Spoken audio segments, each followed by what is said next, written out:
The room was filled with the sharp scent of jet fuel, sweat, and tension. 100 hardened warriors, men who had stared death in the face and laughed, stood shoulder to shoulder in a briefing hall lit by the cold glow of fluorescent lights. The Navy SEAL captain at the front scanned the crowd, his presence commanding, his voice carrying the weight of authority and years of battle. "Any combat pilots here?" he asked, his tone clipped as if already expecting silence in return. For a moment no one moved. The air seemed to thicken. Men who had seen blood and chaos shuffled slightly, but none dared raise a hand. And then, without fanfare, without noise, one figure rose. It wasn't a man. It was her. A woman who had been sitting quietly in the back corner, almost unnoticed, almost forgotten. She stood tall, her eyes steady, her posture unshaken, and in that instant the room froze.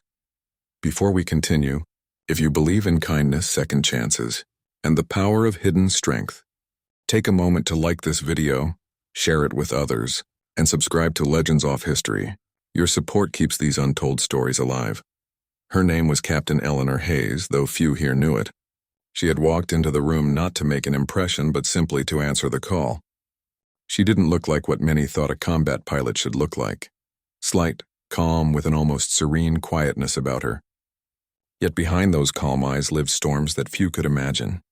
She had flown missions over skies lit with tracer fire, pulled wounded comrades from burning wreckage, and faced the kind of fear that makes most men crumble. But none of that showed on her face now.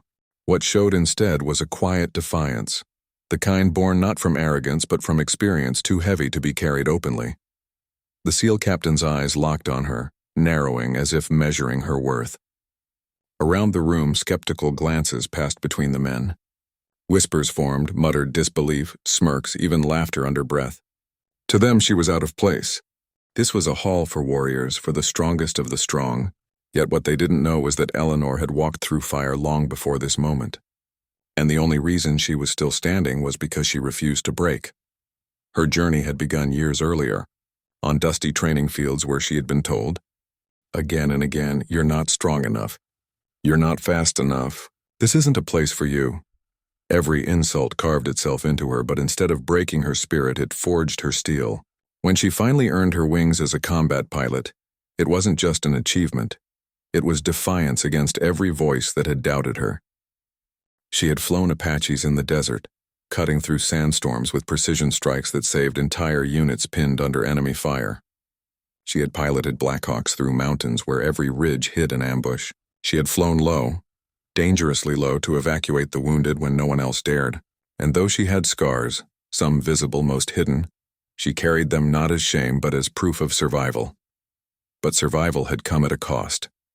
She had lost comrades, brothers and sisters in arms who had once sat beside her, laughing in the calm before missions now existed only as names etched into memorial walls.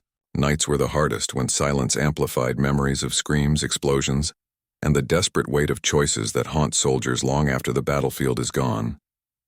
It was in those nights she learned that true courage isn't about never fearing. It's about standing up despite the fear that lives inside you. Now, in this hall, surrounded by SEALs who didn't yet know her story, Eleanor stood not as someone seeking recognition, but as someone who had nothing left to prove. The SEAL captain studied her for a long moment, and though skepticism lingered in his eyes, there was something else too. An unspoken respect for the way she stood steady when all others stayed seated. "Step forward," he finally said. As Eleanor walked to the front, her boots clicking softly against the floor, a silence spread through the room. Every eye followed her, some with curiosity, some with disbelief, some with resentment, but none could deny the quiet power she carried. She stood before the captain, waiting. He asked her one question, his tone blunt. "Have you seen combat?" Her answer was simple, but it carried the weight of years. Yes. That one word seemed to echo louder than any speech.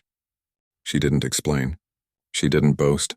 She didn't try to justify her presence. She let the truth sit in the air like the calm before a storm.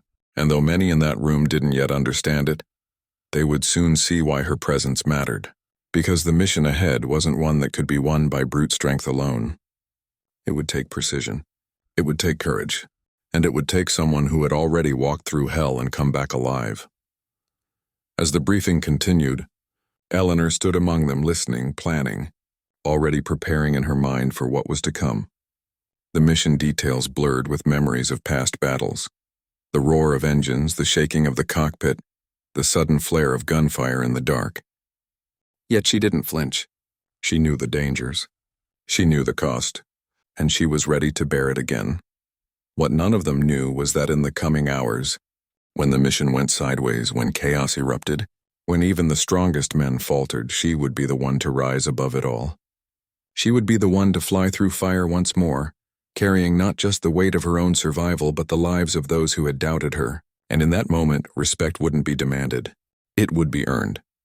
Because sometimes the quietest person in the room carries the loudest truth, and sometimes the hero isn't the one who speaks the most, but the one who simply stands when no one else will.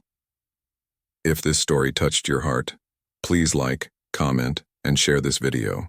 And if you believe stories like this deserve to live on, subscribe to Legends Off History today. Special request: comment below. What do you believe defines true courage?